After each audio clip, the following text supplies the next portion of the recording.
Hey y'all, and welcome back to my channel.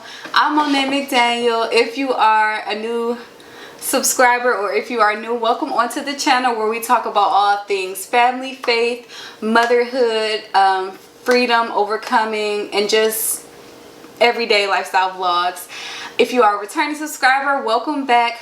So today is a very special day, right babe? Yep. It's our 5-year anniversary. We've been married for 5 years, and it kind of feels crazy to say that. Like, it really feels crazy to say we've been married for 5 years. Like, so today we just wanted to share our story, a little bit about our love story. I kind of shared on social media a little bit a long time ago, but for those of you who don't know, I know I've got questions like, well, how did you and your husband meet, or how did y'all get together, how did y'all get married? And so yeah, I just want to share that with y'all today, and we're going to talk about our love story and answer some questions that maybe y'all want to know. So anyway, we're just gonna tell our story.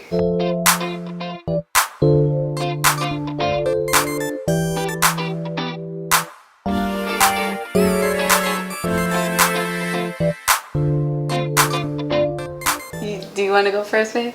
No, you can go ahead. Okay, so we met at Kroger. That was my first job, actually, by the way. Side note, my first job ever was Kroger. I had got my own car. It was a little Ford Focus, and I started working at Kroger as a bagger. So basically I would bag the people's groceries, you know, the people that bag, and then I ended up moving to the bakery. They ended up promoting me to the bakery, and that's where I discovered him. So Danessa was kind of like assistant, what's the assistant manager? No, it's like the backup to the bakery manager. Okay, so he was like the backup to the bakery manager. So in a way, he was kind of like my boss or whatever. So when I got there, I remember the first time I saw you, babe, you kind of was like staring at me, and I shared that a lot. Like, I see him stare at me, and I was like, okay, that was a little weird, but I didn't think anything of it. And I actually thought he was like older, like he was in his 30s or whatever. So I'm like, okay, he looked a little older. But yeah, so what happened after that? How did we start talking, babe? Do you remember how we started talking? I think we most started talking to our mutual friends, Jasmine, and we started talking about church and how you were into church and stuff like that. So I kind of approached you, talking to you about the church, and then I started asking you, like, you know, what type of music you like, and then I started asking you, like, what do you like to do outside of work and things like that. And then first, I remember. First, so crazy. First, she wouldn't really give me the time of the day. She wouldn't really talk to me and things like that. She was trying to stiff me a little bit, but no, y'all. Okay, backstory to that. I was not trying to stiff him or anything, but a little backstory, y'all. I was in a season of my life where I had just came from getting my heart broken to getting into another relationship that I wasn't even interested in the guy. I was just kind of like, whatever. And then after I broke up with my boyfriend my boyfriend of 1 month, I was just like, you know what, I'm tired of dating. I'm tired of like wasting my time. I'm tired of situationships. You know, I'm still healing, or I had got done healing mostly from a broken heart, and I was just kind of like, I'm not looking to date. I'm not looking for no boo. I'm not looking for no bae. And so like any guy that would kind of try to talk to me, I was not like having it.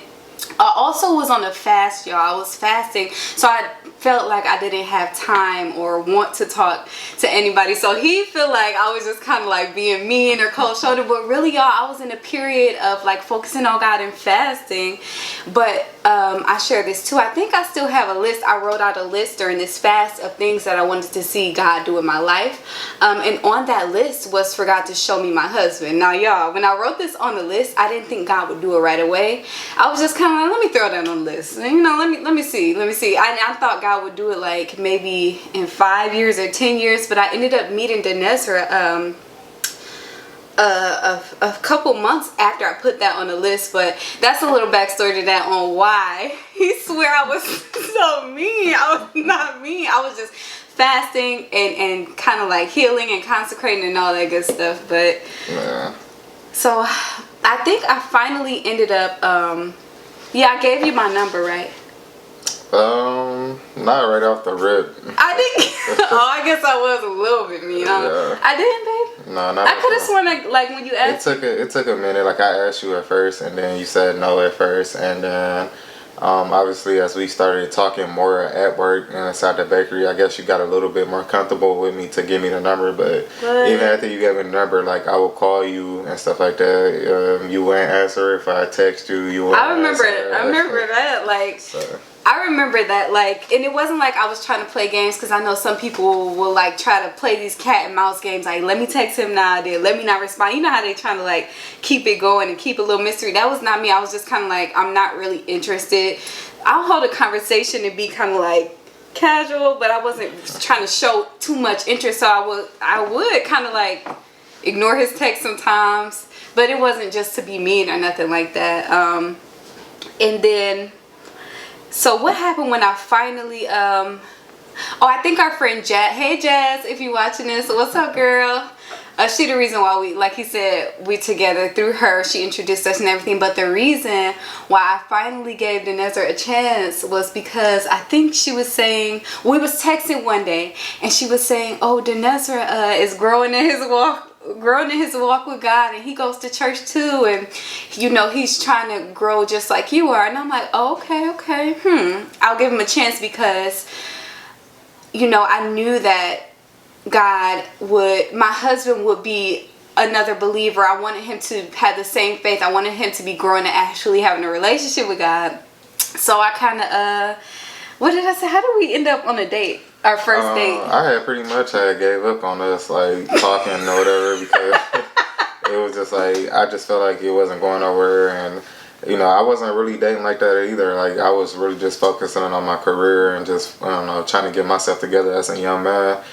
And I had just told Jazz, like, you know, I'm just gonna move. I mean, I tried talking to her, it didn't work out. I'm just gonna continue to focus on what I needed to do, get myself together, things like that. But you know, just I knew it was meant to be, because Jazz was like, I don't think you should give up. And she was just like, let me talk to her. And that's when Monay mentioned about Jazz talking to her about me wanting to, you know, strengthen my walk with God and, you know, grow in God and things like that. And it was a funny story, because as we were talking about that, Jazz started texting her while she was at home when me and Jazz was at work.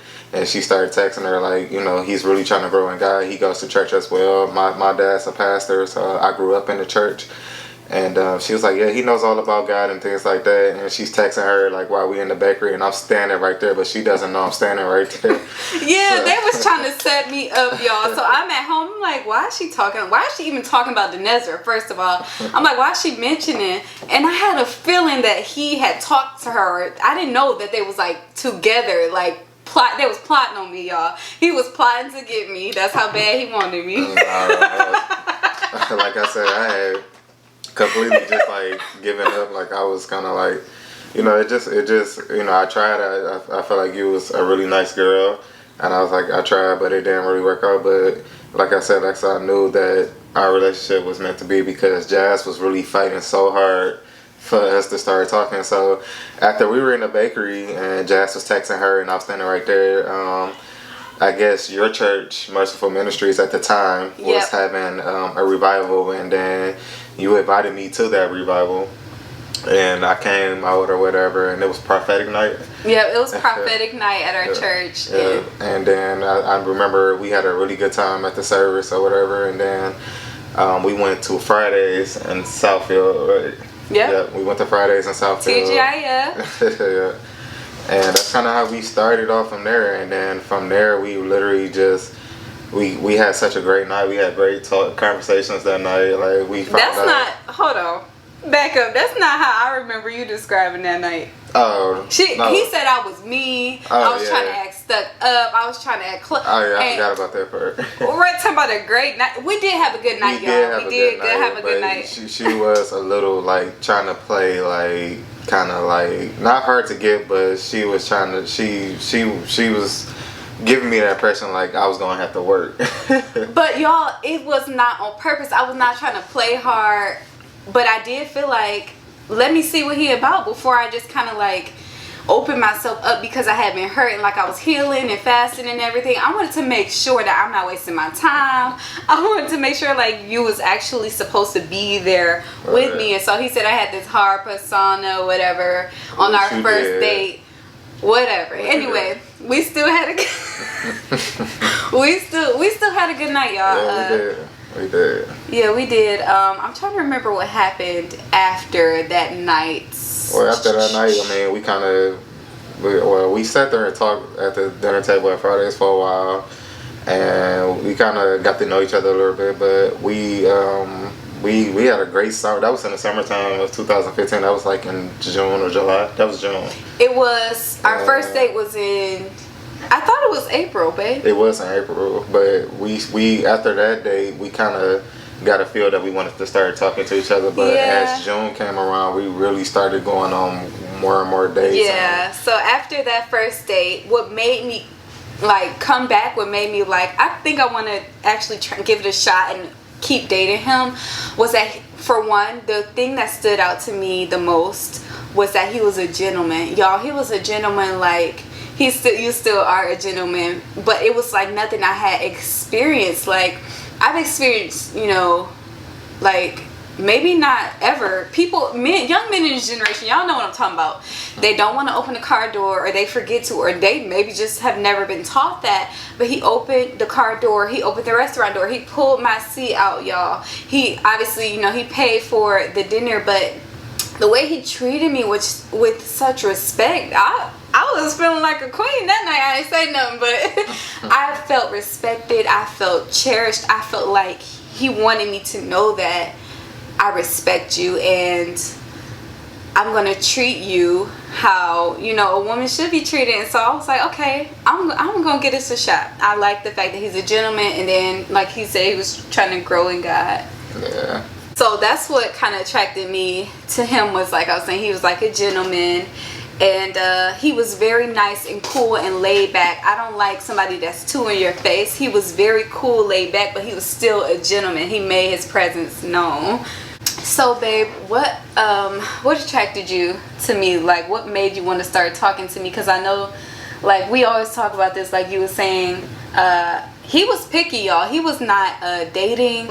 He wasn't really on the dating scene. So I was like, what made you finally come out of your shell and say, I want to talk to this girl? Like, what made you attracted? Or I don't know, I just felt like you were different. A lot of girls nowadays, they want to go partying and turning up, and a lot of girls like to drink all the time, and just like, I just wasn't into that. Like, I was more so focused on, you know, building a legacy. Like, I wanted, you know, my mindset was to work hard, go to school, and, you know, build something special, build something different. Like, you know, I always wanted to be different from our generation. Like, our generation is so messed up. Like, and I wanted to be different. I felt like you were different from a lot of the girls in our generation. And I felt like you had a lot of the same goals. Mm-hmm. You were in school, you were working, and I felt like you shared a lot of the same values that I have. So that really attracted me to you. And okay. And so after, obviously now we both attract to each other. So after our few dates, I think, like, obviously the question came, how did y'all get engaged? Or how did you know he was the one or she was the one? That's a question that I get a lot as well. Like, what made him propose, or what made you accept? How did you know? So like I said, y'all, I was fasting at the time, and on that list, I had a list of things that I was expecting God to do or asking God to do while I was fasting. And on that list, I put for him to meet my husband, not thinking anything of it, thinking it would come years later. But it actually came up sooner, and that's how I knew. I didn't tell him I was fasting, like, to meet my husband, that was on the list. I didn't tell anybody I was fasting. When we first started dating, I didn't tell him I was fasting.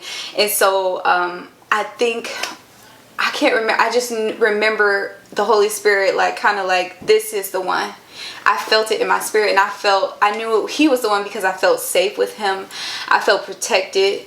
I felt like we shared a similar dream or vision for our lives. And obviously all of our lives, you know, as believers are to glorify God and to spread the gospel. But just as far as like business wise and what we wanted to do as far as like a future for our family, we share similar visions for that. And so I was like, okay, this is somebody I can build with. God, is he the one? And I felt like I was saying yes. He was answering what I had fasted for, and that's how I kind of knew that you were the one. And I was like, if he proposed, then yes. I think, and then I did have cold feet in a moment because I think we were so young. But just because you have cold feet about it or you're nervous about it, first of all, like, you want to make sure you definitely hear from God. So if you have to fast or consecrate, whatever you have to do, make sure you have a strong relationship with God and that you can hear him, because it's nothing worse than thinking you heard God and marrying the wrong person. At times, yes, it was rough. Did we want to give up? Yes, but I know that I had heard from God when I had fasted and our visions were aligning and I felt safe with him. I just felt like this was it. When we were dating, I didn't feel like I could go to anybody else, honestly, after him. Like, I just felt like this is who I want to be with. So I guess the question is, how did you know I was the one? What made you propose? How did you know this is who I want to be my wife, or this is the one that I'll spend the rest of my life with? We want to know. Well, I guess to piggyback on what we were talking about earlier when we first started dating, around June of 2015, we really started seeing each other a lot. Like, it was literally the best summer of both our lives. Like, we were somewhere different literally every weekend. Like, we were going so many different places. So many dates. So many different places, so many restaurants. We were doing so many activities together. And we just literally just enjoyed being in each other's presence. Like, we enjoyed every moment that we were spending together. And she was a joy. And we just, like I said, we just had so much fun together. And then, you know, I just said that I wanted to enjoy those moments for the rest of my life with her. Like, I couldn't envision me doing any of those things. Why am I getting emotional? I couldn't envision me doing those things with anybody else. Like, it was, she became very special to me. Alright, I'm legitimately about to cry. Okay, time out. I'm legitimately about to cry. I don't know why I'm getting emotional. I gotta finish the video. Okay. Yeah, I was getting emotional. But yeah, I think we had both knew that we were the one. And so what led up to the proposal, I think one night, he was saying that we were getting ready to go on a date. And he was like, I'll be right back. And I think he was preparing to give me the ring, and he came back in the house and he got down on one knee. This was December 17th, right? We got it. I think it was December 17th. It couldn't have been that soon. Yes, it was. I got the pictures. Oh, okay. Because I remember I was like, we were planning to get married in a few years, y'all, but circumstances had it where, I mean, to be totally honest, I wanted to make sure that we weren't shacking up or we weren't living together. I had a heart where I was convicted of sin. I mean, and that's just being honest. I didn't want to just play house, or I didn't want to just live in. I wanted to be married. And so that's what we just kind of like, you know, we're in love, and, you know, if we feel like this is the one, before I, you know, live with this person, I want to be married. So we ended up getting engaged on December 17th, and then we went and got married on December 29th, and we've been like, you know, we've had a lot of struggles. We've had like any married couple, but we've stuck through this thing. Like, I know a lot of people say, oh, y'all went from dating in April to married in December. Like, that was super quick. But like I said, I mean, the only answer that I have for people is that I knew he was my husband. I would not have acted so quickly. I would not have acted like, or just, you know, like brainlessly, like, oh, let me just do this. Like, I knew this was a for sure thing. But the night we got engaged, that was like a really good night. What do you remember from that night? I remember the whole day. The whole day? Yeah, because the day I proposed, like, I had to work that day, and I think I had like a 12 to 9 type of shift. Mm-hmm. So I remember the Kroger that we worked at was on 9 in Greenfield, so it was like a little jewelry store in the plaza. that sold wedding and engagement ring. So I spent my whole lunch break going to pick out the ring, and I had made up my mind that for sure that I wanted to marry you. So I had. Were you nervous? Okay, I gotta. Y'all know how the big moment come. Are men nervous to propose, or are y'all like, we got this? Like I planned this out. Like yeah, we for sure nervous. I mean, it's a life changing thing. Like you're about to propose to somebody to be your wife forever. So it's definitely a nervous moment. Like, and then you get nervous to expect because you're trying to figure out how you're gonna do it and what's the proper way to do it and things like that. But right, okay, it was definitely a nervous moment, but it was something that I knew for sure that I wanted to do. Oh wow, oh wow. Yeah, so we got married on December 29th, and then y'all. So I'm like, we about to have a bomb honeymoon. We gonna plan. So we got married so quickly. I'm like, now we got all this time to plan for a honeymoon. Y'all, we got pregnant a month after we got married. Yeah. Like, so married in December, y'all. In January we conceived, and I was like, no. But I was excited. I think I wanted a child. We weren't not trying for a child. I did want a child, but I didn't think it would be super soon. Like, I'm like, okay, if we have a baby, cool. But I didn't think it would be like the next month, y'all. So we didn't really have a honeymoon period. And if you watch my other videos, like I talk about me going through postpartum depression with my daughter Gia, and it was that. Now that was our first year was rough. Okay, when I mean rough, like we didn't know we were gonna make it, y'all. And to be honest, the year after that and the year after, each year has its challenges, and the only reason why we're still here is by the grace of God. It's by forgiving, choosing to love your spouse, and we work together on our weak points, on our areas. Like, okay, we need to work on this. And it's been some tough situations, y'all. But our first year married was so rocky because I was going through postpartum depression. He had now as a man, when y'all have the first child, I know he was telling me like he felt like he had to get in provider mode. Like, okay, there's no more playing around. Like, we have a baby, we have a family now. So with him working so much, he didn't understand what I was going through a lot of times because he was at work and his mind is on providing and bills, and so it was very, very rough. Our first year, would you agree? Yeah, it was very rough, and I think it'd be like that for a lot of marriages. Like the first year can always be the roughest year because it's a transitional period. Oh like, yeah, for sure. You're trying to get used to the way I do things, and I'm trying to get used to the way you do things, and how you for prefer sure. things, and you just don't see eye to eye. It's that first year of y'all really living together and being married, and it's a hard thing to get through, but sometimes you just have to give up your right to be right. Sometimes you have to make those sacrifices. You can't be right all the time, and that's something that I have to did y'all see how he looked at me and said you can't be right all the time?